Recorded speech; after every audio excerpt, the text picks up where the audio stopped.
You're listening to Tehachapod with Budge, Corey Costelloe, and Greg Garrett. Welcome to another episode of Tehachapod. Budge, Corey Costelloe, Greg Garrett. We've got a lot of things to talk about as the COVID-19. We're concerned about the economy and what we can do locally. We've got things to talk about. We had something occur at our city council meeting the other night. Gentlemen, let's dive right into it. The mayor asked us to create a letter that we were going to send to the Board of Supervisors. Yeah, so Mayor Susan Wiggins asked to put on the agenda so we can officially vote on it and take action. And that was a letter of support for local control for COVID-19 in the county of Kern. The county of Kern is more rural than, say, LA, San Diego, or San Francisco counties. So we want to make sure that we have a voice in opening up in maybe a more relaxed way, or maybe a more appropriate, of course. Health and safety is first and foremost, but making sure that we can, if possible, open up in a different way, a more approved way. It's important to point out, our municipal code in times like this defaults to Kern County Public Health. That's how it's written. So folks might be asking, well, why don't you just open up Tehachapi? Well, even our own municipal code, we're not allowed to do that because we've got this provision that says we defer in the time of quarantine and that kind of stuff to the Kern County Department of Public Health. So with the Board of Supervisors and the Public Health has been working with Senator Shannon Grove, who pointed out, we asked her on this podcast, hey, we want local control, and she's been pushing for that in Sacramento. I think it's worked. The governor has been now more willing to say, local counties, if you get this in place, you might be allowed to maybe move faster through my phases than other places. So the supervisors are starting to work with public health to get that going. So we want them to know that we are totally behind that, and we want more local control, even trickle down even to us in our zip code, given the few amount of cases that we do have in this area. And that's occurring because the residents here in Kern County, and particularly here in Tehachapi, have done a very good job of listening to the governor's orders. I know I had heard the mayor of the city of Los Angeles says their timetable's different. Yeah. We are a different animal. Yeah. So this is something that I was very happy to see that the mayor brought to the council and the council supported. Well, the leadership asked for us to flatten the curve, and we did. But they keep pushing that goalpost out, and that's super frustrating. We have to figure out a way to live with COVID-19, and I think this is one of the first steps. And we'll find out more as the governor gets closer and closer to making those decisions. And I know that watching the Board of Supervisors recent meeting, they also are paying attention so that way they can react as soon as possible. We're in that same position, just waiting for the ultimate decision to come down from the state of California. We're working really closely with Supervisor Zach Scrivener. We appreciate his leadership and the entire Board of Supervisors. So we're glad that they're listening to us and they value our opinion, and we're part of that solution. A lot of the things that were pointed out too, I mean, we mentioned some of the specifics. We kind of believe our restaurants, barber shops, beauty salons, small offices, small retail could potentially reopen with some new health guidelines in place. But we need those guidelines from Kern County Public Health, not just sitting back and waiting for Sacramento. We'd like to see them maybe come out with something so at least the business owners can start working on that stuff now. Because believe me, the second they get the green light, they want to open. But if it's going to take more time to put that stuff into place, it's going to cost them even more money. So it'd be great to get those guidelines in advance so we can share that. And we're trying to do that a little bit as we hear this might be happening and that might be happening. But again, until it's on the, on the actual paper is what you have to do, it's hard for them to prepare accordingly. So that was another portion of this letter from the mayor, was to say, we'd like to see some guidelines for that. And even public gatherings, things like church service, how can they do modified churches? Because I know that's very late in the governor's plan, and that's not sitting well with a lot of people, because they feel there's ways to modify the church service just to make it safe and be able to meet in person still. So that was suggested in the letter as well. Well, why don't we go back to the meeting, the city council meeting, and listen to what the mayor had to say as she brought it forward to staff. Before I discuss my letter of support, I'd like to preface that with, I know we all heard what the governor had to say today, but I would still like to go ahead with a letter of support for local control of COVID-19 economic recovery. Recently, we had some information from State Senator Shannon Grove requesting us to write letters of support for local control. And last week, Kern County Supervisor Zach Scrivener called me and asked me would I put my name on another letter from all the mayors that he can get a hold of in Kern County. And I said yes, providing that anyone on the council doesn't object to it. So that's what I would like to do. And I would like to make a motion to direct staff to draft a letter on behalf of the City Council or join other local lawmakers in another petition to Governor Newsom to modify his executive order to allow local health officials control of reopening their economies, and to direct staff to draft a letter to the Kern County Department of Public Health asking for guidelines for allowing specific small businesses to return to work under new physical distance and health guidelines in response to COVID-19. Okay, again, that's Mayor Susan Wiggins. Those were her thoughts that she brought to the council meeting. Council agreed. We've drafted that letter. That letter has had her signature. It's gone out to the Board of Supervisors, so we are closely paying attention to what the health department is going to say. Mm-hmm. Our Board of Supervisors, of course, our governor and the leadership at the top, so we can react immediately as soon as we have that freedom. Right. With that being said, we do have an event that was approved by council. And Greg, why don't we jump into that? That's our farmers market has been a huge tradition here in Tehachapi. Super excited about the farmers market. Not only is Main Street actively engaged in the health of our downtown, but our local farmers are participating. They're ready, willing, and able. They are chomping at the bit. Fresh fruits and vegetables, so important for the health of our community. So this year, again, it's going to be on Green Street, just like it has been the last couple of years. Green Street from Tehachapi Boulevard to F Street. Fresh fruits and vegetables, and then there'll be some prepared meats as well. Prepared meats, yeah, or frozen meat, I should say, coming from some of the farmers too, which is huge. Right, and then household essentials like oil, soaps, those sorts of things, and then some pastries of sorts, maybe Mosier orchards, those sorts of things. No arts and crafts.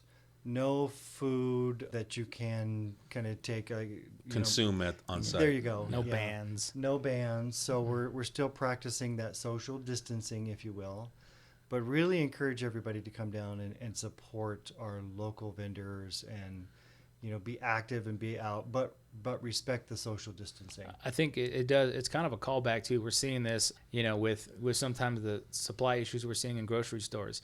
Some of we're blessed to have local farms around here, and even some are going to come in from outside the area. But to be able to sort of take control of that and buy that stuff at a farmer's market as opposed to having to go to a grocery store where it's super crowded or they don't have it, or even right now we're seeing some issues in meat deliveries. So to have vendors here, they're going to be offering locally sourced beef or that kind of stuff.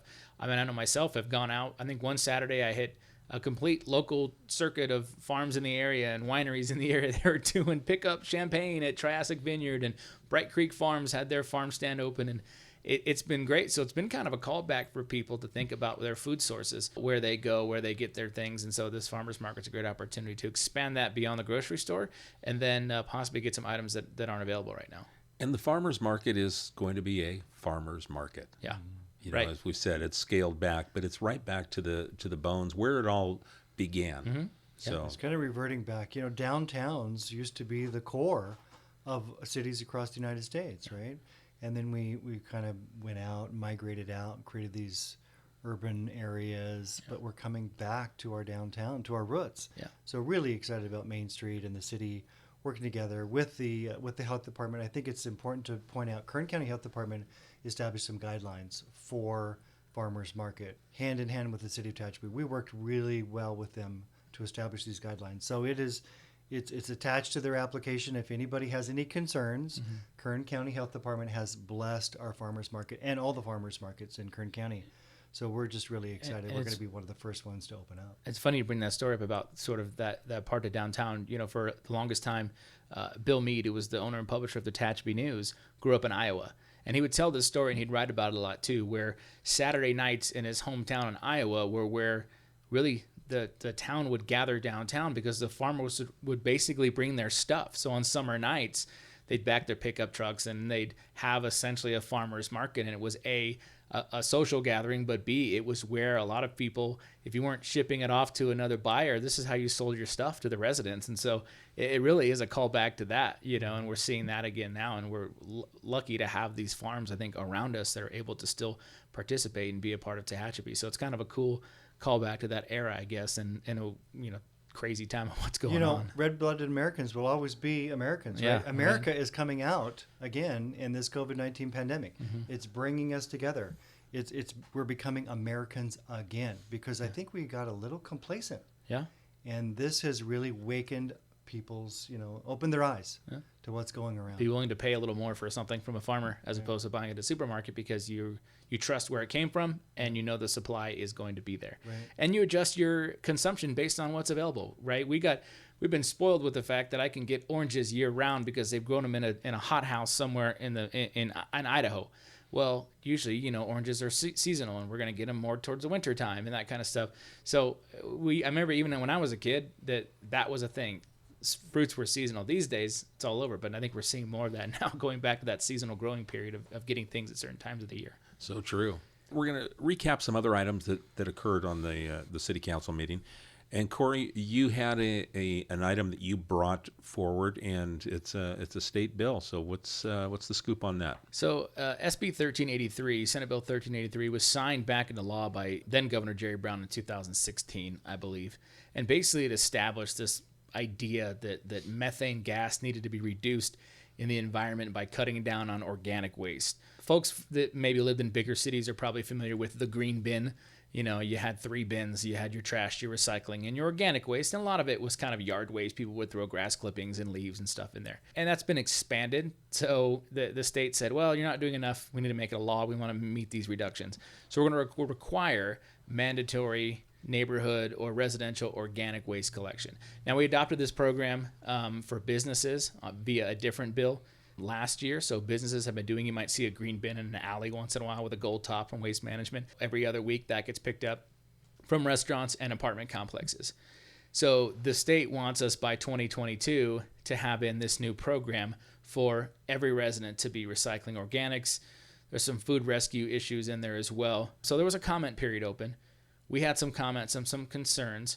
And additionally, they did mess with the date. So that allowed the date to be open for comment between the last couple drafts. The city council has agreed. We had a multitude of comments on the draft that they agreed upon, but also we're formally requesting a delay in implementing this program, and we're not the only ones. I know across the state there have been the county of Los Angeles actually has done the same thing, and the League of California Cities and some other recycling groups have, and now asking the state, wait a second, this program has to be paid for by the ratepayer. And we don't think right now is a great time to ask the ratepayer for more money to put in a new program that you think is necessary to reduce methane gas. And that's where we're at too, because being as small as we are, there will be a rate increase because we have to figure out how to, not us, but Waste Management, our contract hauler, provide bins, provide an additional truck. That truck makes 2 stops, one at the landfill, and then they separate what they might be able to put in the wood chipper, and whatever they can't put in the wood chipper, they put on a truck they send to Bakersfield to Mount Vernon for the organics composting there. So you got a lot of moving parts, and those moving parts are expensive. So we feel that if you want us to be up and running and compliant by 2022, we'd have to have a new rate structure probably in the next 12 months, which COVID-19 will probably still be impactful in 12 months, and people might still be reeling from the effects of COVID-19 it had economically. So we just felt that it wasn't right to ask residents at this point to pay for a brand new program because the state says so. And we wanted another 2 years to get this thing rolling and allow us to recover from COVID-19, get guidelines set up. I mean, we're happy to do it, but we're not happy to do it by 2022. We think it needs to be done by 2024-25 at the earliest. Wow, what a mouthful. Here we go again. Key asked the question to Corey. Corey doesn't take a breath and has so many details it boggles the mind. But the bottom line is, rather than push out a rate increase to our residents, commercial and residential, right now, the city of Tehachapi has taken the lead and said, stop, pause with the bureaucracy, state of California. We need to think this through. Give us some time to think about So it. that's how I was going to say it, but then I would have gotten in trouble because the recycling people But would have then- yelled at me. But then we can't because fill I was 30 minutes mean. of the podcast either. You so- know, I'm trying to give the appropriate answer because look, I deal with this all the time with these random programs that come down, and it's like some of them you're like, are you kidding me? I mean, really, some stuff is just trash. I just like to cut to the chase. What's going on here? I mean, really, let's be honest. Stuff is just trash. We used to burn our trash in the alleys. We still have some of the burned places on and in then after downtown. it was burned, you would pick through it, right? Yeah. To see if there's any treasures. Yeah, and then you Okay. threw it to the burned up when you were finished. So that's how it went. Now, in the meeting, you brought up a term, an act of God, Yeah. and that is very relevant to what we're experiencing here and our interpretation of that to help Yeah. our residents. So we're citing a clause actually in this proposed fourth draft of regulations, by the way. I mean, it's taken 4 drafts to figure out how to collect green waste and send it to a compost facility. Yeah, there was a provision, and actually it's weird they changed it from emergency to act of God, which I thought was odd. But yeah, there's a provision that says, look, you can ask for extension of this implementation based on the act of God, the unforeseen event, and this really foots the bill. And the state of California has contributed to this. The governor's stay-at-home order, the shutting down of business. I mean, we have a lot of small business owners that live in the city. Their business may not be open, or their bottom line is going to be impacted. And you want us to go with them and say, hey, here's a 70% increase in your trash bill to pay for this new program the state thinks is a good idea. That is just not right now. And the council totally agreed on that. And the premise of a third bin green waste, probably helpful for some people, but right now, the timing is just all wrong. And the council unanimously agreed. Mm-hmm. So that was something that's moved forward. So And that letter is heading. There is a letter heading to the state to formally request that delay, along with all of our comments we made on the last 4th draft. And again, we've talked about 2 letters. We're just not sitting here writing letters. We're writing letters to back up what we've been working on, what we talk about, what we follow up on. We're networking. We're working on behalf of all the residents, not just writing letters, but actually working towards the goal of achieving something. And we win these wars 9 times out of 10. Yeah, and we've got a great partner in Waste Management too. I mean, I don't want people to get the idea that Waste Management, even though they're a large corporation, is making a ton of money off these. Believe me, this actually probably hurts their bottom line more than anything because it's another truck on the road, another employee to pay, another more just logistics to figure out. And so, especially in a small jurisdiction like ours. So they've been great. They back us on this push for a change in regulations. They back us on the comments we made on the draft regulations. So they've been great. They understand Tehachapi, and they want to do the right thing environmentally, but at the same time, they know who their customers are, and they do not want to saddle them with a burden of a program that right now is not necessarily has to be implemented. Well, we had some other business that took place. We've got some projects that are coming together. Greg, you want to? I know you have a So chance. rather than take the Corey approach, I'm going to say that we're repaving Tehachapi Boulevard out by Love's Travel Center. How's that? Wow. No, to be honest here we go.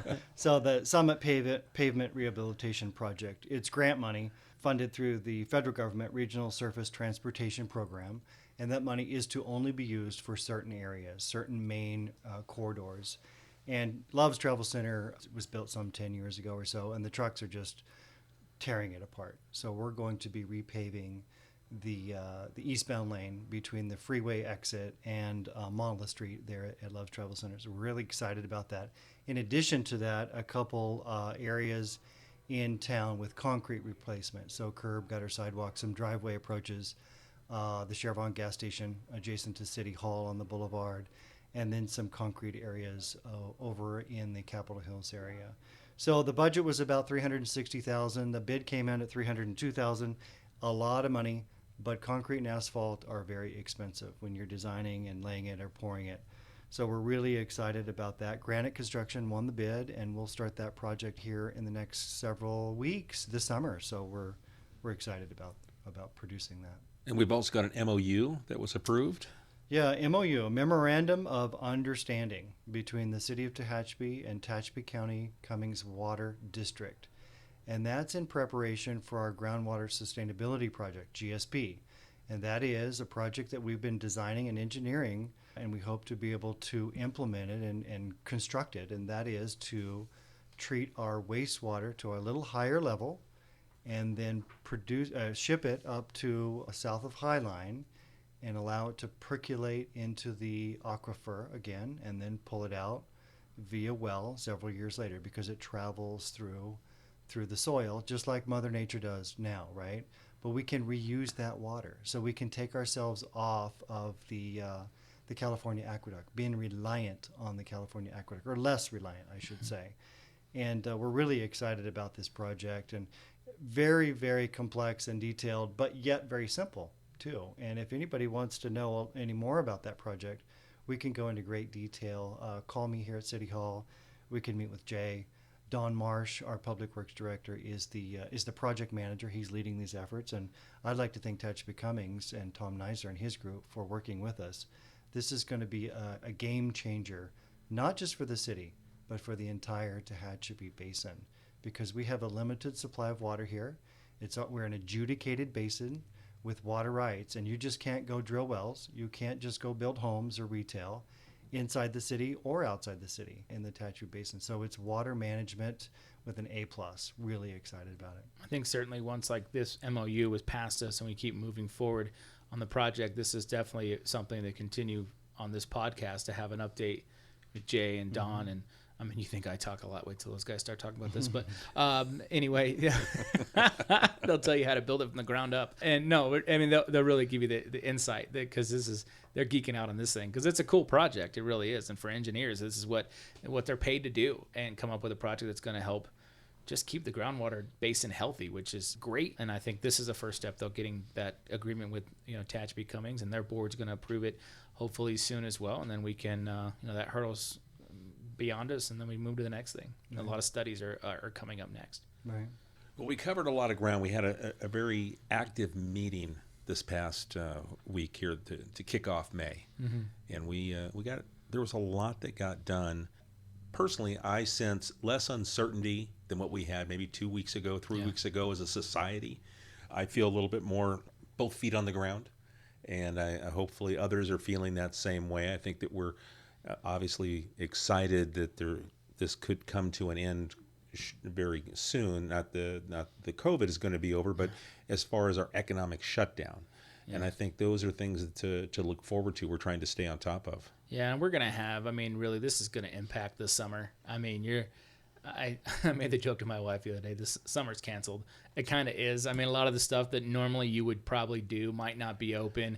There's going to be a lot of changes to deal specifically this summer, and I think we've got months ahead of us of dealing with this. Now, hopefully the economic piece and that blow is softened by, the counties doing a little more, which lets the cities do a little more and get some folks back to work. Because I've seen everybody just really pull their weight. Yeah. It doesn't matter if you're retired at home or you're trying to work. The staff at Adventist Hospital, those guys have been amazing.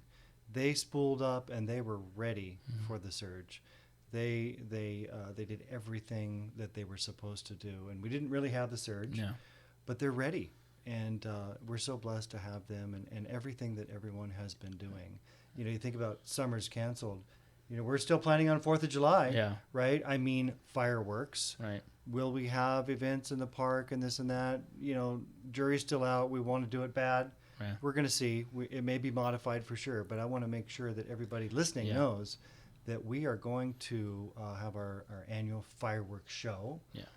Shot off there at the airport, so we're looking forward to that. Yeah, I'll pull the Charlton Heston line on that one. Like, out of my cold dead hands, are we taking fireworks on the 4th of July? Like, this is gonna happen one way or the other. I think the biggest challenge for me is just seeing, like, being someone in economic development, I hate the term essential, non-essential. We're gonna reopen these non-essential businesses. Like, to me, that's insulting, because every business is essential. What we do, what I do, every business is essential. The coffee shop and the pizza place play just as big a role as Walmart in the overall vitality of our economy.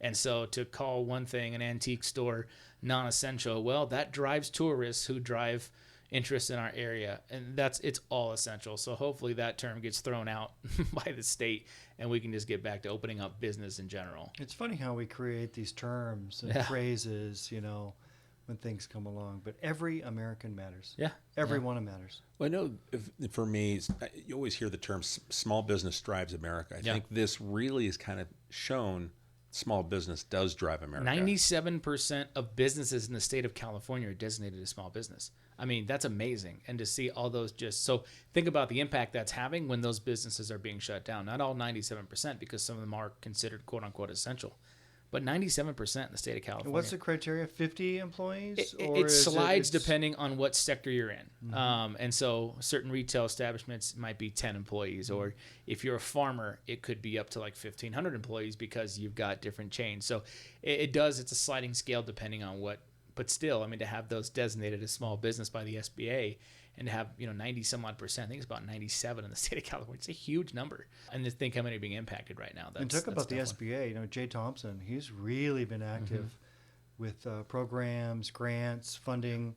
So if you want to get in touch with Jay Thompson, give Corey a call here at City Hall, because he can help you achieve your goals or get your feet back underneath yourself so you can fund whatever you need to fund so you can continue moving forward. We've had a few local businesses take advantage of that, and get that funding, whether it be Paycheck Protection Program, getting their advance, or trying to get the economic injury disaster loan figured out.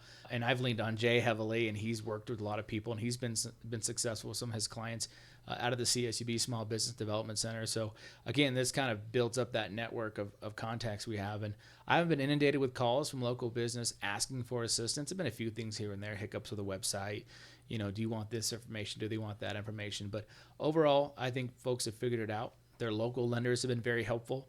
Valley Strong Credit Union, some of the banks that are Bank of the Sierra is one of the local lenders dealing a lot of this stuff. And so they've been very helpful with getting that stuff out to small business too. So, you guys have anything else you want to bring up? Because we're going to getting close to wrapping up another episode here. Just having fun with this. I hope people are learning something and enjoying it, and we will continue doing this as long as we have some listeners. So we appreciate everyone's time when they actually take this 20 or 30 minutes to listen to what we have to say. I will say not only listen, but subscribe. Because we need subscribers. We don't just need listeners. We need subscribers in the podcast world. So. Well, what does that mean? You don't pay.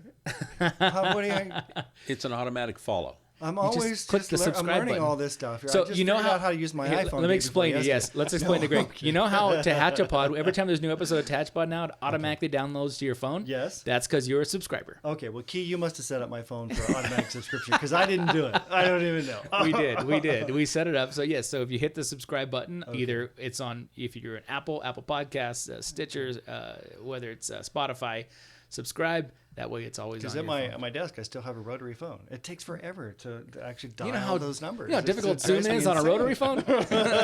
Which, talk about, let's go back, throwback, what were the original phone lines? They were party lines, right? Oh, yeah. When I first moved to Tehachapi, I had a party line because I lived way out in Cummings Valley when I was a little one. We had a party line that you had to make sure the neighbor wasn't on before you picked up the phone and called.